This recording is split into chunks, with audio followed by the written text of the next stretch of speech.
मैं हूं Mohammad Rizwan Khan, assistant professor समाजशास्त्र विभाग, government arts girls college Kota. और हम कोटा यूनिवर्सिटी के पाठ्यक्रम के अनुसार बीए प्रथम वर्ष के द्वितीय प्रश्न पत्र भारतीय समाज के एक महत्वपूर्ण विषय पर, एक महत्वपूर्ण टॉपिक पर आज चर्चा करेंगे। और वो टॉपिक है परिवार। जहां तक मैं जानता हूं, हम और आप सभी लोग इस शब्द से परिचित हैं। हम सब ने परिवार शब्द को सुना है, देखा है, और हम उसी परिवार के किसी न किसी स्वरूप में रहते हैं। लेकिन आज हम परिवार की परिभाषा और परिवार को समाजशास्त्री दृष्टिकोण से समझने की कोशिश करेंगे। इसके लिए हमें यह जान लेना चाहिए, हमारे मानव समाज में परिवार ही संगठन की पहली अर्थात प्राथमिक इकाई है। जब हम भारतीय समाज को समझना चाहते हैं, भारतीय सामाजिक संरचना को समझना चाहते हैं, मतलब हम भारतीय समाज के अंदर मौजूद व्यवस्थाओं को, उनके कार्यों को, उस संगठन को समझना चाहते हैं, तो हमें परिवार का समाजशास्त्री दृष्टिकोण समझना बेहद जरूरी है। प्राचीन काल से ही भारतीय समाज में परिवार मूलभूत इकाई रहा है, और जो भी सामाजिक संरचना निर्मित हुई,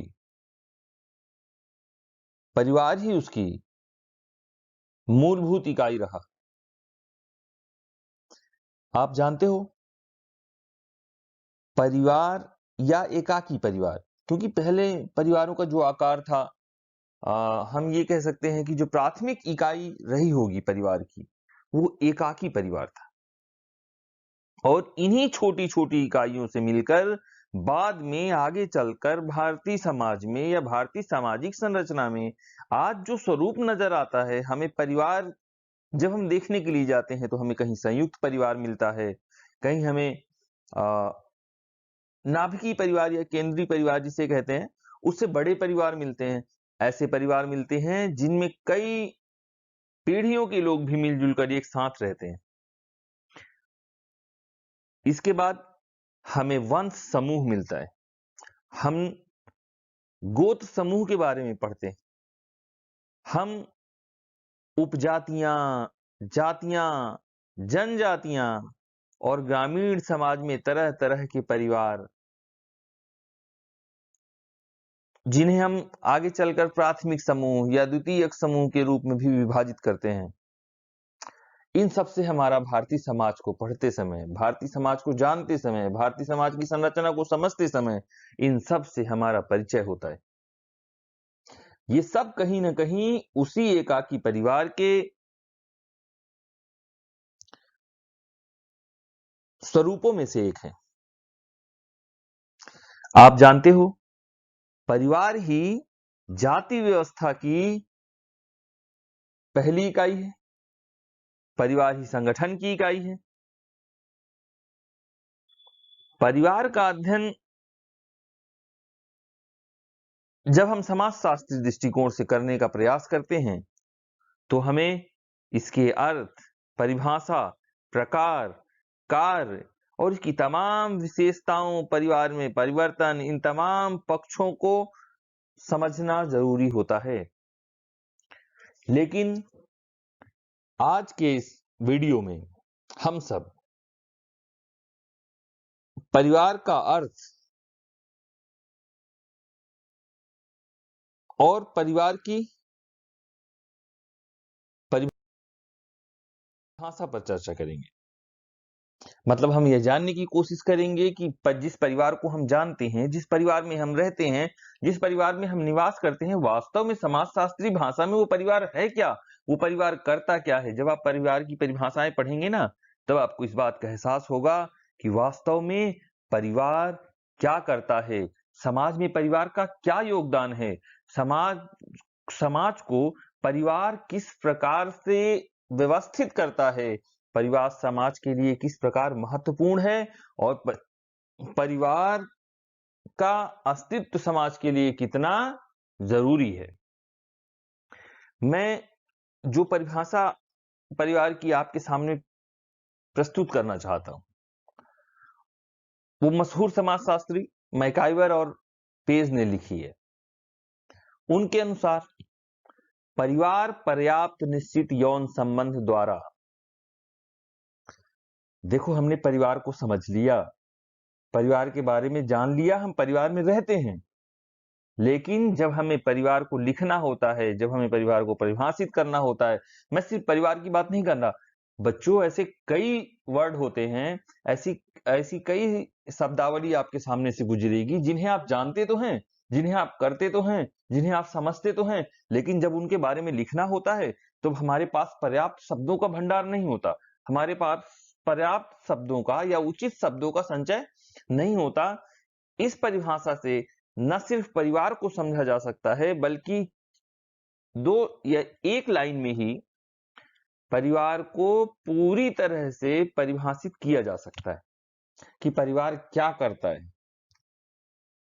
तो मैकाइवर एंड पेज कहते हैं, परिवार पर्याप्त निश्चित यौन संबंध द्वारा परिभाषित एक ऐसा समूह है जो बच्चों की जनन एवं लालन पालन की व्यवस्था करता है। अब इसमें कई बातें आ गई, इनको मैं समझाने की कोशिश कर रहा हूं।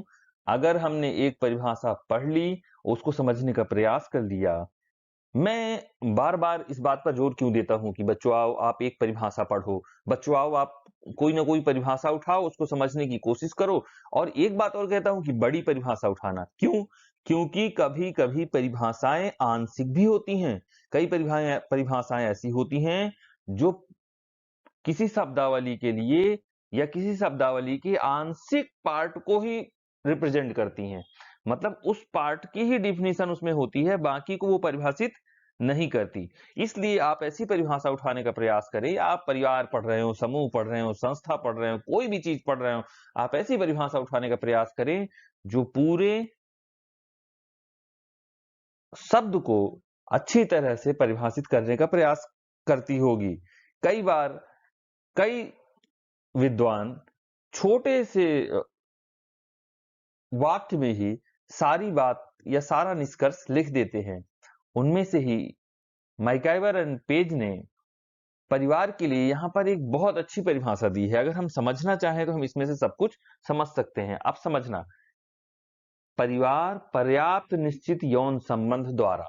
अब परिवार पर्याप्त निश्चित यौन संबंध, मैं निश्चित यौन संबंध की बात इसलिए कर रहा हूं कि परिवार में दो लोग विवाह के उपरांत साथ में रहने और साथ में जीवन यापन करने के लिए समाज द्वारा मान्यता प्राप्त मान लिए जाते हैं, और उन्हीं के निश्चित यौन संबंधों से ही जो संतानें उत्पन्न होती हैं, मतलब इस जोड़े को, इस युगल को, जिसे विवाह के बाद निश्चित यौन संबंध बनाने के लिए या साथ में जीवन यापन करने के लिए पर्याप्त अवसर मिलते हैं, उसके द्वारा जिन बच्चों का जनन होता है, जो बच्चे जन्म दिए जाते हैं, समाज उनको स्वीकृति प्रदान करता है।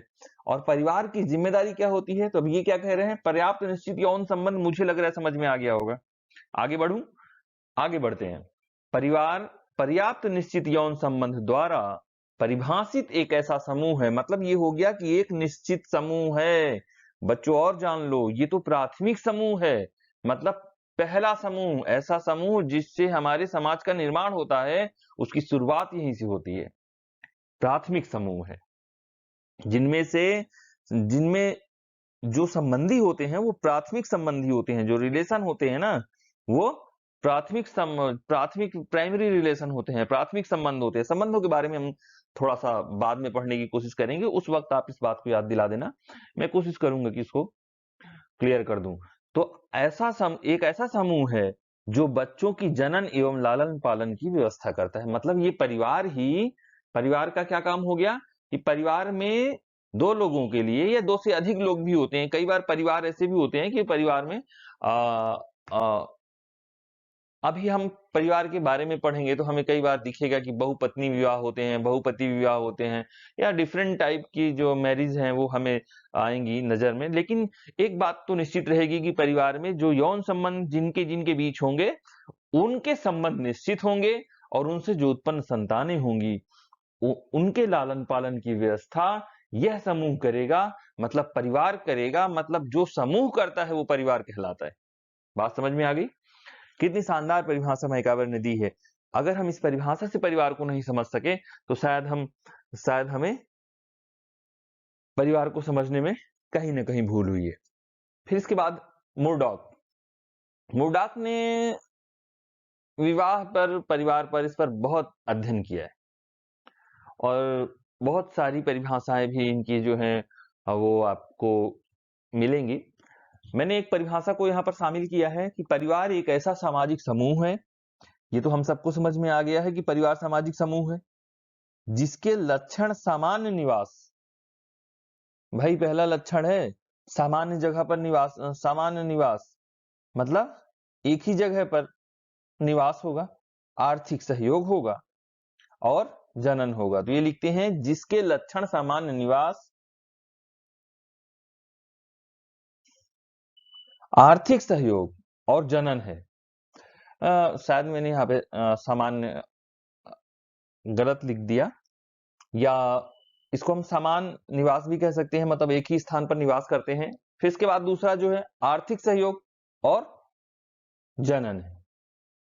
मतलब परिवार में क्या होता है, परिवार के सदस्य एक ही जगह पर निवास करते हैं। लक्षण नंबर 1, उन लोगों में आर्थिक सहयोग होता है। बड़ी सीधी सी बात है, बगल वाले को कि पैसे की अचानक जरूरत हो गई, बहुत ज्यादा जरूरत है, अगर वो बीमार हालत में है तो हम क्या करते हैं, उसकी थोड़ी बहुत मदद कर देते हैं।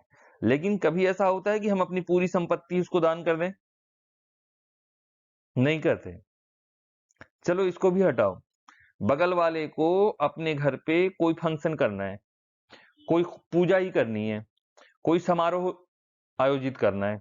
अब वो क्या कर रहा है, हमारा पड़ोसी, अब वो क्या कर रहा है कि उसको धन की आवश्यकता है। जब उसको धन की आवश्यकता है, अगर वो हमसे मांग भी करता है कि नहीं भाई मुझे धन की आवश्यकता है, मुझे आप सहयोग दे दीजिए, और हमारे पास पर्याप्त धन है, ऐसा भी नहीं कि हम बहुत ज्यादा हो पर हमारे पास पर्याप्त धन है, तो हम क्या करते हैं, हम उसको उस धन में से हिस्सा नहीं देते। हम उसकी मदद करने से, कई बार ऐसा होता है कि हम बचने का प्रयास करते हैं या बहुत कम मदद करते हैं। लेकिन जब परिवार में आर्थिक सहयोग इसलिए होता है कि जब प्राथमिक सदस्यता की बात की जाती है, ऐसे लोगों की बात की जाती है परिवार में जो प्राथमिक संबंधों से बंधे हुए होते हैं, तो उनकी संपत्ति भी एक ही मानी जाती है। मतलब पूरे परिवार के पास जो संपत्ति है उस पर परिवार के हर सदस्य का अधिकार मनोवैज्ञानिक तौर पर होता है या वास्तविकता में होता है। मतलब परिवार के पास कुल संपत्ति 1 लाख है। परिवार में 5 लोग हैं। परिवार का कोई भी सदस्य बीमार हो जाता है तो उसके ऊपर पूरा का पूरा 5 लाख रुपए लगाया जा सकता है या लगा दिया जाएगा। ये होता है आर्थिक सहयोग। मतलब परिवार का हर सदस्य आर्थिक तौर पर सहभागिता रखता है। और इसका एक और लक्षण है जनन, मतलब अपनी ही तरह की संतानों की उत्पत्ति। परिवार में जो लोग परिवार जिन लोगों से मिलकर बना होता है, जिन जोड़ों से मिलकर बना होता है, जिन व्यक्तियों से मिलकर बना होता है, जिनका विवाह हुआ होता है, उनके बीच में यौन संबंध स्थापित होते हैं, उनसे जो उत्पन्न संतानें उनसे जो उत्पन्न संतानें उत्पन्न होती हैं, उन्हें समाज में यह माना जाता है कि यह संतानें सामाजिक तौर पर मान्यता प्राप्त हैं या उन्हें उसकी अपनी जैसी संतानें उत्पन्न करने की स्वीकृति प्राप्त हो जाती है, सामाजिक स्वीकृति प्राप्त हो जाती है। तो ये आगे क्या लिखते हैं, जिनमें कम से कम 2 व्यक्तियों में स्वीकृत यौन संबंध होता है, उनके अपने या गोद लिए हुए 1 या अधिक बच्चे होते हैं। अब परिवार के लिए क्या क्या कह रहे हैं कि 2 व्यक्ति कम से कम ऐसे होते हैं जिनके बीच यौन संबंध होता है और उसके अलावा वो 2 व्यक्ति कौन से व्यक्ति कहलाए? वयस्क व्यक्ति, ठीक है? और देखिए वयस्क की परिभाषा तो अभी संवैधानिक तौर पे हम निर्धारित कर सकते हैं, लेकिन प्राचीन समय में भारत ही नहीं बल्कि पूरी दुनिया में जो है वो परिस्थिति के अनुसार, काल के अनुसार, भौगोलिक दृष्टिकोण के अनुसार जो है वो परिभाषाएं वयस्कता की निर्धारित होती रही हैं। मैं इस पर बात नहीं करना चाहता, मैं बताता हूं। तो उनके अपने अब परिवार में कौन हो सकता है? उनके अपने बच्चे हो सकते हैं, उनके गोद लिए हुए बच्चे हो सकते हैं। कई बार ऐसा होता है कि कि किसी के परिवार में बच्चे ही नहीं हुए। अब वो क्या करता है? वो व्यक्ति किसी और के बच्चे को या किसी अनाथ बच्चे को या किसी रिश्तेदार के बच्चे को गोद ले लेता है, ठीक है? आ, यह प्रथा हमेशा से देखी गई है। जैसे मैं उदाहरण आपको बता दूं, एक उम, हाँ, उदाहरण के लिए आपने सुना होगा कि राजा का दत्तक पुत्र। कई बार राजाओं के पुत्र नहीं हुए, उन्होंने गो बच्चों को दूसरों से गोद लिया और अपने राजपाट का संचालन आगे चलाया। तो तो परिवार में क्या-क्या होते हैं? वो 2 व्यक्ति होते हैं, कम से कम 2 व्यक्ति जिनके बीच निश्चित यौन संबंध निर्धारित होते हैं। उसमें परिवार में अपने बच्चे या गोद लिए हुए बच्चे 1 या 1 से अधिक हो सकते हैं। अब जो चीज मैं इसमें शामिल करना चाहता हूं परिवार की अर्थ और परिभाषा को समझते हुए, कि मुझे लगता है कि एक परिभाषा हम अपने भारतीय समाजशास्त्री श्री या श्यामाचरण दुबे, प्रोफेसर श्यामाचरण दुबे को शामिल करते हैं इनकी परिभाषा। तो हम देखते हैं कि इन्होंने क्या लिखा। परिवार में स्त्री और पुरुष दोनों को सदस्यता प्राप्त होती है। उनमें से कम 2 विपरीत यौन व्यक्तियों के, 2 विपरीत मतलब विपरीत लिंगी, मतलब एक स्त्री है तो एक पुरुष होगा, ठीक है? एक पुरुष है तो दूसरा स्त्री होगा। कम से कम 2 विपरीत यौन व्यक्तियों के यौन संबंधों की सामाजिक स्वीकृति रहती है। जब परिवार बनता है ना, विवाह होता है, परिवार बनता है, तो परिवार बनने के बाद क्या हो गया? उन 2 व्यक्तियों को यौन संबंध आपस में स्थापित करने की सामाजिक स्वीकृति प्राप्त हो जाती है। अब हाँ, हाँ, बिल्कुल सामाजिक स्वीकृति प्राप्त होती है। आप सोचिए, आप किसी भी लड़की को रास्ते में आपने ले लिया या उससे थोड़ा-सा बातें की, तो क्या आप उसके साथ चले जाएँगे? या कोई भी लड़का आपको मिलता है और आपने उससे थोड़ा देर बातें की और क्या आप उसके साथ कहीं भी चले जाएँगे? कुछ भी करेंगे? समाज समाज का कोई व्यक्ति आप पर बोलने वाला नहीं है? नहीं, समाज की कई आँखें हमें देख रही होंगी।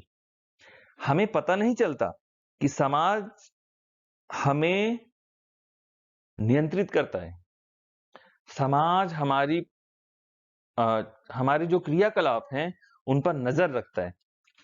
कई लोग ऐसा कह सकते हैं कि भाई समाज की आँखें थोड़ी ना होती हैं कि वो समाज देख सकता है। लेकिन याद रखिए, आप कोई गलत काम कर देखिए। आप गलत काम करेंगे, 2 दिन बाद आपके घर में पता चल जाएगा कि आज इसके बच्चे ने ऐसा काम कर दिया। तुरंत वो सूचना आपके घर में, आपके परिवार में, आपके रिश्तेदारों तक पहुँच जाएगी, क्योंकि समाज कहीं न कहीं, हाँ, ये भी हो सकता है कि अच्छे काम आप करें और आपके घर तक ना पहुंचे।